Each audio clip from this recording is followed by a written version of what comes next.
Hello guys, welcome to the second devlog of my YouTuber simulator game called Tutor Simulator. In this devlog we're going to perfect our item placement system, make a website to buy things and a mailbox to get them with a mail car coming by, set up our dialogue system and much other things. So in a previous devlog I showed you the item placement system, but I didn't really explain how it worked. Basically, we had a big tile map that covered all our map and then found the tiles surrounding the player. When we carried an object, one of those tiles will paint depending on where the player was looking, and when the player set down the item, that item will position in that tile. And voila, there was our epic placement system. And while I really liked it, and oh my god, it's like really amazing, I quickly noticed that there was a big problem with it. That problem was that it could only work with items that occupy only one tile, and well, we're going to have much bigger items. So I started creating the multi-tile system, and while I didn't have a clear idea of how to do it, it didn't work. Well, it did work, but only for items that occupy the same tile width and height, so squares.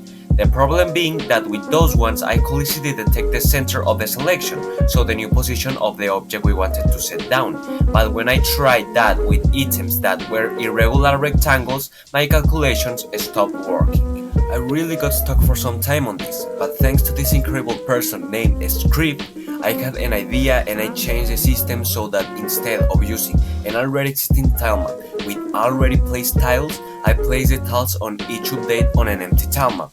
And in that way, I was able to get the bounds of the whole tile map and easily get its center position. And with that, I was able to finally complete my epic placement system with multi-tile support. So right now, I needed to work on actual gameplay, but I asked myself, how am I going to make gameplay if I don't have items to use? So I started making a website to order items. So I present to you Amazon, the biggest e-commerce in the world with only 3 products. I also created time, really fast time. Well, exactly each day lasts 15 minutes, and with that I made that at 7 AM every time you order anything, a car comes, beeps 2 times, leaves the thing you ordered in your mailbox and leaves. What a legend. You can take out the objects from your mailbox in a box and then open it. You may ask, why not get the objects directly instead of them inside the box? That's because I'm planning that the player is able to make unboxing videos. After this, I decided to start working on the first place that our player is going to be able to visit, and it's not a house. That place is going to be Central Park, the park of Tutub City. That is the city where the player lives. Now it's time for a little story. So I'm Mexican and I live in a city called Tijuana in a state called Baja California. There's a little state right next to us called Tecate, where me and my family love to go because it has a really beautiful and peaceful park. So I got really inspired by that park and I decided to make kind of a resemblance of it on my game. So basically the park has a kiosco on its center, that if you don't know, it's this thing. In one corner we have a fountain and in the other corner a statue. That in Tecate is a statue of Benito Juarez, but here we're going to put the creator of Tutub Cat Lover 23. In the lower center we have the name of Tutub City with this kind of a structure, and in the whole upper part we're going to have different shops. Also in the left we're going to have some tables where elderly people usually play chess, and there we go, we have Central Park.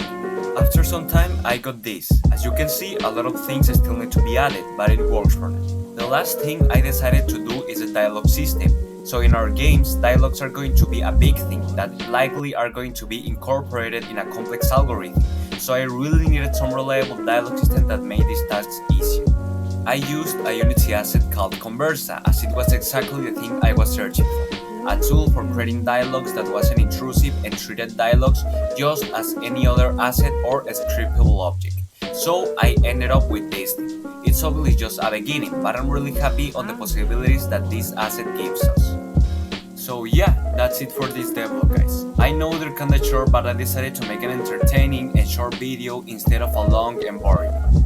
If you like my content, please consider subscribing and giving a like. It's really going to help. And yeah, see you next week, month, I don't really know, but I'll come back, I promise.